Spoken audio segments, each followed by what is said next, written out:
Amazon's doing a lot of business today selling to Chinese consumers, but not on Amazon.cn. Now Amazon's doing really well with Chinese consumers because they're all shopping on Amazon.com. So they come to Amazon.com to buy vitamins, supplements, medical, mother, baby, and apparel. This is the E-Commerce Braintrust, a podcast about building momentum online for established consumer brands. Join our hosts and their expert guests for high-level conversations about e-commerce strategies, trends, and innovations. Access our Braintrust and boost your brand's e-commerce potential.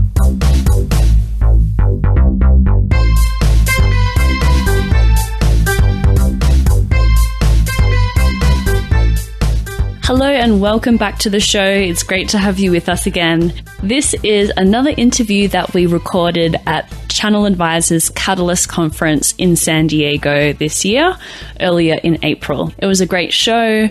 We've had a couple of episodes recently published with a recap of the event and a few other interviews, including with Jessica Laseski, VP of Online Channels and International Sales at Charles & Colvard, and also with Dave Maddock from Toink Toys. And today, our final interview that we're going to be sharing is with Michael Zakkour, Vice President, Global E-Commerce and China APAC Consumer Practices at the consulting firm Tompkins Intl.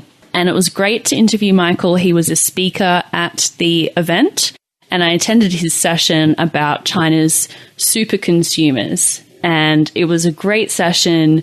Michael has really interesting stories about how the Chinese wealthy class is evolving and just how significant the Chinese consumer is already in the world stage in terms of spending, and how he believes it's going to be even more significant in the future.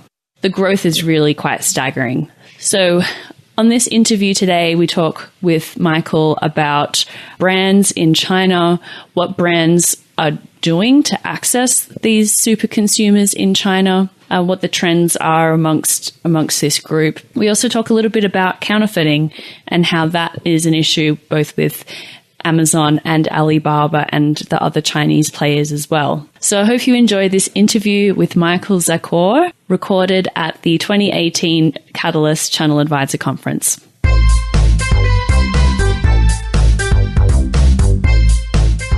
All right, I am delighted to introduce Michael Zakkour, who is Vice President of Global E-Commerce and China APAC Consumer Practices at the consulting firm Tompkins Intl. And he is the author of the widely international bestseller, China's Super Consumers. Michael advises global brands, retailers, and consumer product companies on their digital retail, China APAC retail, and global e-commerce transformation strategies, structures, and implementation.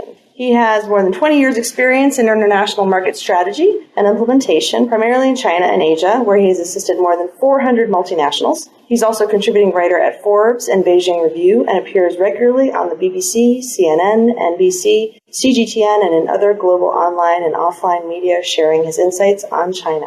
And so the reason why we wanted to bring Michael on the show today is we're at the Channel Advisor Catalyst 2018 event where Michael did a presentation on China's super consumers. And the subtitle of your book that Noel mentioned is What 1 Billion Customers Want and How to Sell It to Them. And so 1 billion customers is a huge opportunity in anyone's book, but accessing that potential is not as easy as flicking a switch. And that's what your whole platform is about. It is about the cultural intricacies, historical intricacies, and the practical application of that with fulfillment and marketing. So as an agency that focuses primarily on the US market and secondarily in Europe, Canadian and Australian markets, and as nationals of those regions, we kind of get the consumer mindset here, but Chinese consumers behave differently. The infrastructure is different. The whole economy is different, as we were talking about just before. So there's no one better than yourself to provide us and our listeners with a bit of insight into this group and how consumer brands should approach the opportunity. So thank you for coming on the show. Thank you for having me. It's good to be here. So before we get into our questions here, Tell us a little bit about how you came to be an expert on China and the retail space. Well, I don't know if I'm an expert, but my background actually is in e-commerce and digital technologies. I got into the Web 1.0, the original .com movement in 1993, literally as the first Mosaic browser was hitting the market right before Netscape. And so I spent 11 years putting together companies, deals, marketing for brands, and really embraced e-commerce going all the way back to the early 90s. And then, of course, the .com bust happened in 2001, and a lot of us technology people were looking for something new to do, not by our own choice. And so I did what anybody would do in that situation, and I flew to China. And I went to work for a Chinese manufacturing company as their first foreign employee.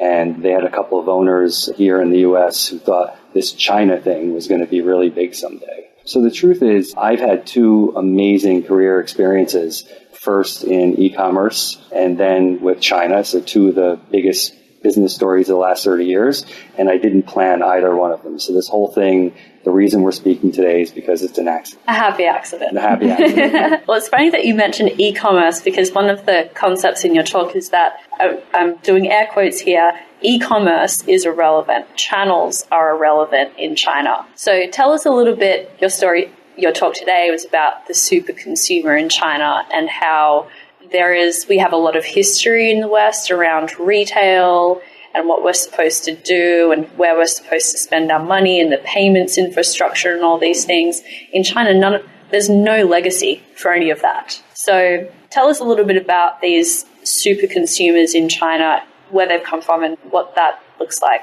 Sure. So the China super consumers, as I call them, is the largest class of consumers the world has seen since the end of World War II. The original super consumers were the American super consumers. So we were the last man standing, so to speak, after World War II. And we came home and we moved to the suburb and we bought houses and we filled the houses with things and we started to travel. We bought cars and car culture developed. And so Americans were making and spending more money than any country on earth in Earth's history from roughly 1945 through the early 2000s. In the last 30 years, China has become moderately wealthy, and there are right now about 800 million Chinese with significant disposable income. 28 years ago, that number was 15. So when you go from 15 million to 800 million consumers, that's a super cohort. That's a super demographic. That's one reason we call them super consumers. The other is they're spending more than anybody else. If we look at just how Chinese are traveling today, they're going to take 180 million outbound trips from China this year, which makes them the largest travel class in the world. But they're also spending about $5,000 per capita per trip when they do leave China. By comparison, American travelers spend $2,500 per trip per capita. So it's a global consumer demographic. What the big development is today is what we call the new retail. The new retail is born in China. It's being exported to America. You don't have to get a crystal ball or even go to a conference like ours to see the future of retail. Just buy a plane ticket, go to Shanghai, and spend a week walking around and seeing how people live and consume. And so this new retail is the idea that you combine online, offline, logistics, and technology for a single value stream. That's an evolution from omnichannel, right? Omnichannel is you have several different channels and you're trying to connect them and you're planning inventory. Unichannel means you have one single experience for a brand, for a marketplace, for a product. So you mentioned this example of Hema? Is that Hema? Tell us about Hema. Sure. So Alibaba has opened what I consider to be the first new retail experience that the world has ever seen in its most complete form. So Hema is ostensibly a grocery store. So we call it's a new retail experience disguised as grocery. And it's in a completely immersive experience where you walk in, they have service providers, travel agents, laundry, sports equipment. But really what's happening is they're using it as a forward operating base for logistics. It's a completely app-based and QR code-based shopping environment. And it's completely tied into all of their other online and offline properties. So you can go in and scan a piece of salmon with your QR code. And when you swipe left, it'll show you this salmon was caught 150 miles off the coast of Nome, Alaska, 49 hours ago. And here's how it ended up in the Hamas store. Swipe left again. And here's a history of the brand. This company's been around for 120 years. It's been 5 generations fishing Nome and you get the full experience, the full story. And here are some videos. And if you like this, you might want to connect to the deadliest catch. Swipe left again. Here's a great way you can prepare our salmon. Here's what it pairs well with, right? You keep going. Now what I can do is once I put it in my virtual cart, one of 3 things can happen.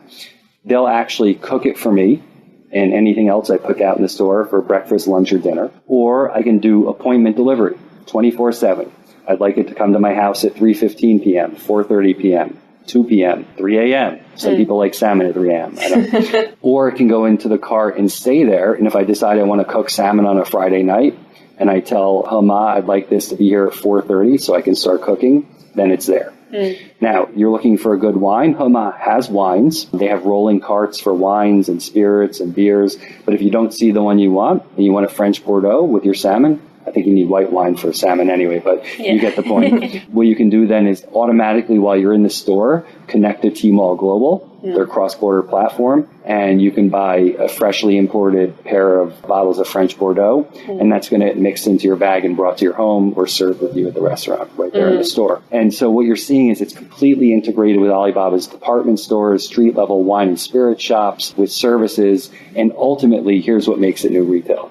They've drawn a 3-kilometer circle around every Homa store, and they've called it your ideal life zone. Every service, every entertainment, every shopping experience, everything you want for an ideal life takes place in there. And it's proven to be beyond popular. What amazed me about it is when I've walked through these stores in Shanghai, it looks like it's been a part of their lives forever. Yeah. They've been around for 9 months. And it's been so successful that people are actually moving into neighborhoods that have a Homa to be part of the ideal life zone. So this is new retail. It's entertainment, it's technology driven, it's logistics, it's lifestyle, it's the erasure of all borders between channels. That's why we call it uni-channel. Yeah, so it's so fascinating because you mentioned in your talk as well, there's been a lot of criticism of Best Buy at this conference, and although they did just announce some amazing new technology with Amazon, which we love, but that represents this traditional Western retail concept where you go to a store, you've got to find a park, you've got to walk in, you've got to hope and wish that they have the products that you want. There's going to be someone who actually shows up to help you, that they're going to be offering something at a price that you want.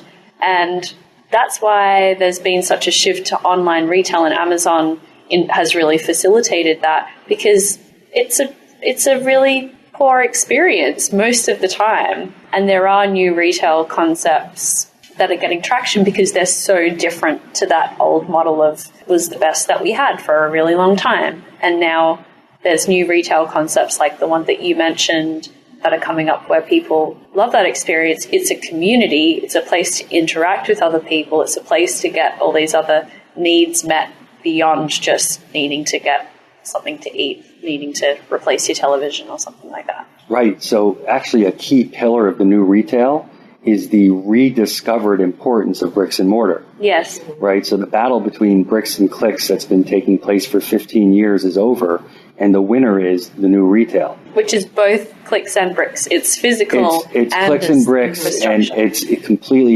there's no difference between the two. Yeah. And so the store experience now is about entertainment. It's about experiential. You know, we can see a lot of these Nordstrom, setting up their new stores where there's no inventory in the store. That's not why you're going there. Right. If we look at Warby Parker, right, the ultimate digital native company is opening street-level stores. And a funny thing happened along the way. When they did tracking 6 months after each store opened, their sales within that geography online went up by 30 to 40%, right? And now we're seeing Casper stores, right? Casper, the mattress company. Again, digital native. They're opening stores. So it's reimagining what that physical space can be. After they disrupted the mattress store paradigm. Yeah. It's so ironic. Isn't it? It's ironic. It's so ironic. It's not ironic anymore. Amazon opening bookstores, Casper opening mattress stores. Right. But, then the question becomes, we talked about, the diminishing importance of using the words channel in e-commerce. Yeah. I think there's a diminishing need to call something a store, right? Because we're saying it's ironic because we're thinking about digital natives opening stores, and they're not stores, right? Because stores were to get somebody to come to you, to come to your product. Like, the new retail is about pushing the product, the message, the experience to the customer. So are these stores, or are these, experience enablers? Are these, brand building establishments? So, it's ironic if you think about Casper or Warby Parker selling glasses and mattresses in their stores, but that's not what they're doing, right? And so this is what we see most readily in Hema. This is what we're seeing with JD.com doing in China. They're opening 10,000 smart stores, convenience stores, local stores. Everything is automated. It's about, can you come here and not only buy things, from JD and have that logistics, go to the JD store and we will help you sell something on JD, right? So it's this complete empowerment, and all the lines are being erased between who's selling to who, and who's creating content, who is the message, right? And, one of the speakers here, I loved what he said. He said, the store is the media, right? I think that was Doug Stevens, the retail prophet. He said, the store is the media. And I couldn't agree more. And we've really seen that idea born and raised in China. Now it's making its way over here. But that new retail, that's why forget e-commerce, forget channels, forget stores. We're going to have to find a better name for the store. Right.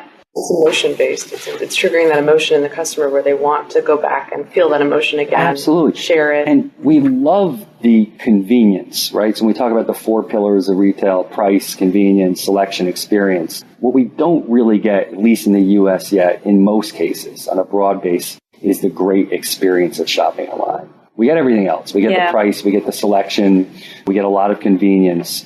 Now, what did Amazon figure out? Let's make that physical presence, I'm not going to call it a store, that physical presence part of the experience. It's like walking into the online store. It's like walking into the online store. And we think about, Steve Jobs and the Apple store. It was really kind of the first mass market, new retail, even before we called it new retail, experiential brand environment. So, shifting into some practical areas here, for brands who who see the opportunity, most of the time will still find it very intimidating, given all the logistics hurdles and just cultural barriers in terms of figuring out how to access this customer. And you mentioned a couple of interesting things in your talk. There's the two largest marketplaces in China being Alibaba and JD.com. You mentioned Alibaba has a Rising Star program, and JD has a more wholesale to retail model. Yeah. Okay. Yeah. So what are the common ways that you see brands accessing the Chinese consumer? So that cliche, it's in a million movies, where the guy says to the other guy, "Are you scared?"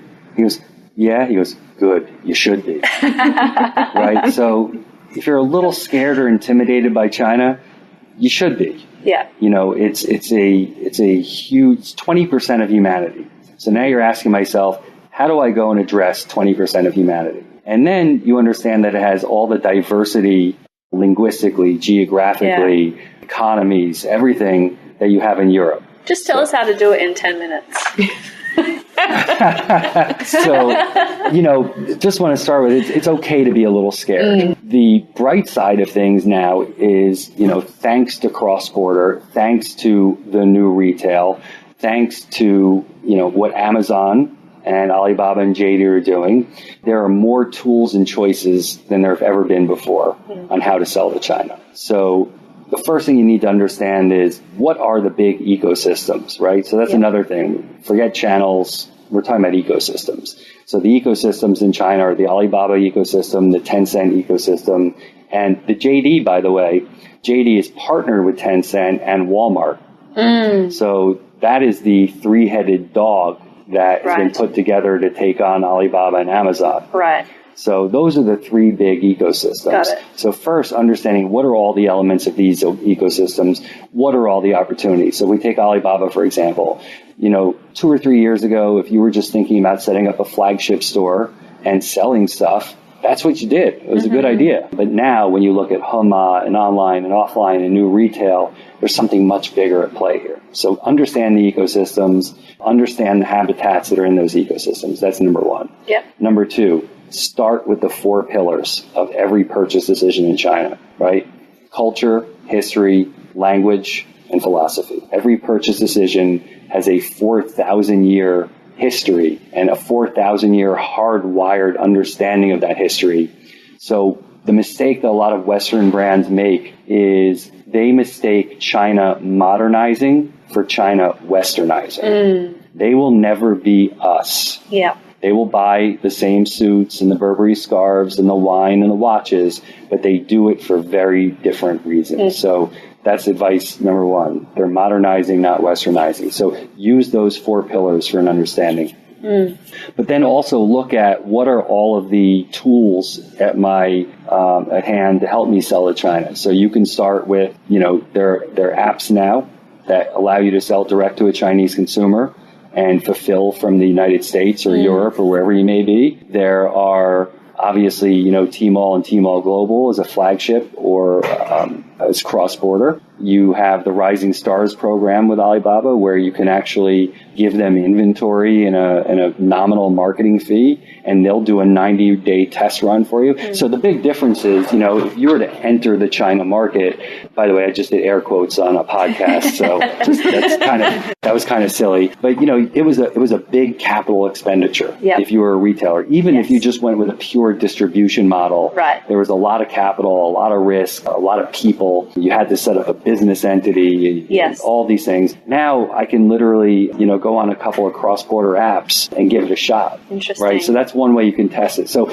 there are crawl, walk, run options for engaging the Chinese consumer. Another is start by engaging Chinese speakers here in the United States, right? So these, let's put this, there are 350,000 Chinese students who study in the U.S. university system every year. They're your best brand ambassador. They're your brand champions. They're the one who are going to take what you're telling them and diffuse it back through social media to China to millions of people. Yes. So it's a global audience. Understand that you should be thinking about Chinese speakers, not Chinese consumers tethered to a geography. Right. Interesting.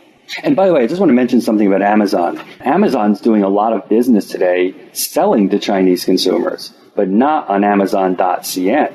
Right? Amazon.cn has been around for roughly 13 years, and I think at their peak they had 1.5% market share of transactions, right? Yeah. But now Amazon's doing really well with Chinese consumers because they're all shopping on Amazon.com. So they come to Amazon.com to buy vitamins, supplements, medical, mother, baby, and apparel. Yeah. Right. My general rule is if it goes on the body or in the body, a Chinese consumer is either going to buy it on Amazon or Rakuten or another platform, or only from a Tmall store. So there are some where, and now you've got thousands of Chinese merchants selling on Amazon.com. So again, it just speaks to this interconnected cross-border, I call it global digital commerce. And by the way, that's my easy out on not using the word e-commerce anymore. It's global digital commerce. Yeah. And again, I'm making hand motions like the Italian that I am on the podcast. So I wanted to talk to you about an article that you wrote last year for Forbes.com about how Amazon and Alibaba have begun using litigation as a weapon in the fight against fake products on their sites. Since that article went live about 15 months ago, have you seen any additional efforts by either company to continue suing for against counterfeit manufacturers? Have these efforts had any impact at all? Well, I think they've certainly had an impact in China. And what's developed there, and I think you're starting to see it to a certain degree start to develop here, is that there's an understanding that there has to be consequences, right? If there are no real consequences to infringement, nothing's really going to change. Yeah. But the imposition of those consequences cannot fall on one single entity. It can't just simply fall to the brand or the product maker. It can't just fall to the marketplace. You can't just rely on law enforcement. You can't just rely on civil litigation. You need all of those things working for you at the same time. And so I think what we've seen really pioneered in China is that multifaceted approach in saying we all have to combat this. Now, again, sometimes people get a little confused between, say, a Tmall and a Taobao, right? Tmall flagship store, you can't sell fake products on there because only the brand can set up a store or an authorized reseller, right? Where you're seeing some of the gray market stuff might be on Taobao or other platforms like that.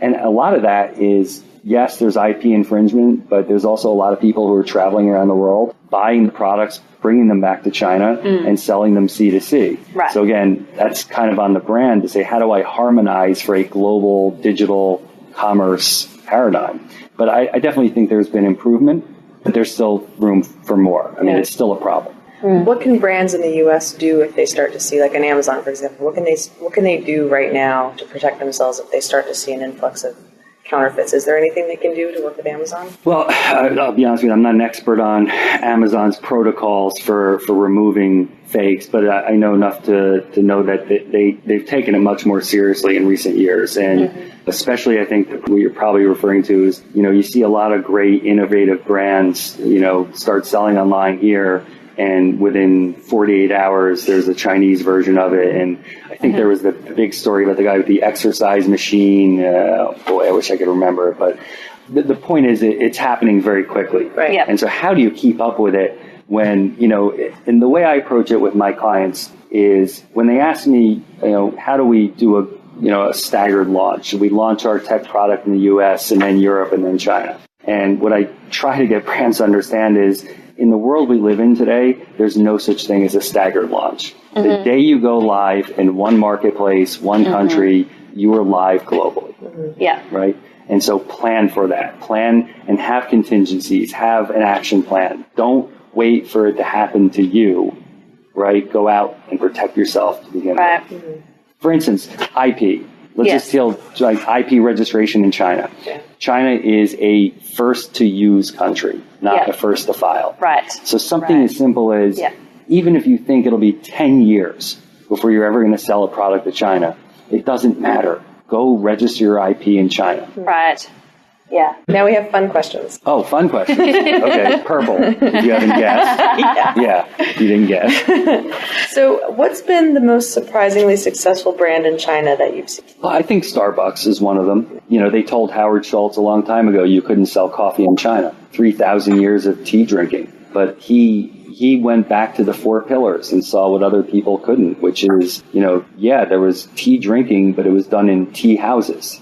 And so in some ways, Chinese tea houses were the original Starbucks. They were the first third place. Where do you go between work and home? Where do you go to socialize, work, gossip, catch up, build a sense of community? Having lived in Manhattan for a long time, I could very easily get caught up living in my little apartment, my bubble, and it was just going down to a Starbucks to be around people, humans. That's the 3,000-year-old need, that feeling to interact, right? So I think what we're going to see is in the next couple of years, there will be more Starbucks in China than there will be in the United States. So I think that's one that really surprised me. And one on the opposite end of the spectrum, I talk about in my book something called the Great Pizza Wars. And so it started when Yum Brands took KFC and Pizza Hut to China, and Pizza Hut was an instantaneous success. I mean, even today, 25 years later, you still go and you see people like waiting around the block to get into a Pizza Hut. Wow. And, they just did a fantastic job of basically inventing a model that appealed to the Chinese sensibility. So sometimes... What did they do? What were some of those? So it looks like a real restaurant. It was positioned as a mid-level Western dining experience. Wow. The menu was 20 pages and the salad bar, and they put in just the right mix of local food and beverage items to have a comfort level where you could say, all right, I'll try the pasta today, but I'm going to get some, Chinese chicken wings to start. Right. So you could ease your way in. You could experiment. So Domino's took a look at this and said, boy, they love pizza in China. Look what Yum's doing here. We got to get in on that. Domino's went to China, and they entered with their business model, their American business model. 30 minutes delivery or it's free. First of all, you can't cross a street in Beijing in 30 minutes. So that was definitely a bad idea. They bring the pizza to the home. There was a lot of communal living. Aunties and cousins across the hall got wind of the pizza. They want to come. They want to find out.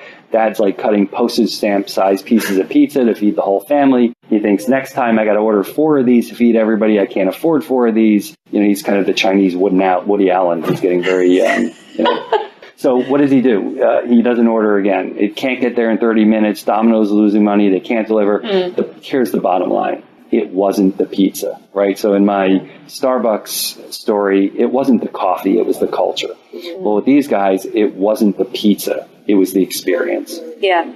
And so Domino's fell flat on its face in China. Right. And the lesson there was it wasn't the pizza. It was the experience that Pizza Hut gave them. Yeah. But I'd heard an interesting story about dried cranberries. And it had become a real beacon of health and wellness in China through some clever marketing from the Crazen board of the US. Well, actually, Ocean Spray led the way. Ocean Spray. So a couple of years ago, Ocean Spray took a chance, and they sent some craisins and cranberry juice to China for the Singles Day sale. And they did a big promotion on Singles Day, and they sold out within hours. And in my opinion, the key to success was they sold the health aspect, the wellness aspect. They sold the fruit. Yeah. Right? We're not selling you a snack. We're not selling you a juice.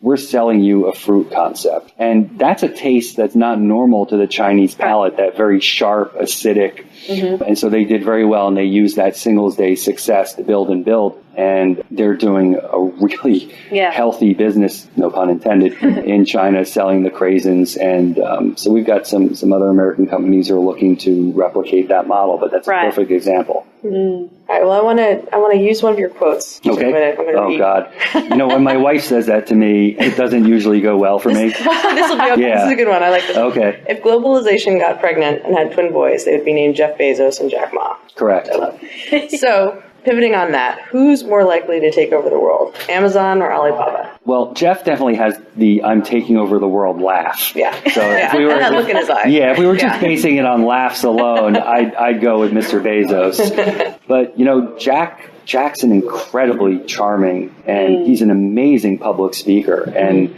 they both have that. They have that it. They're very different, but they're very similar in their own ways. They're opposites too, though.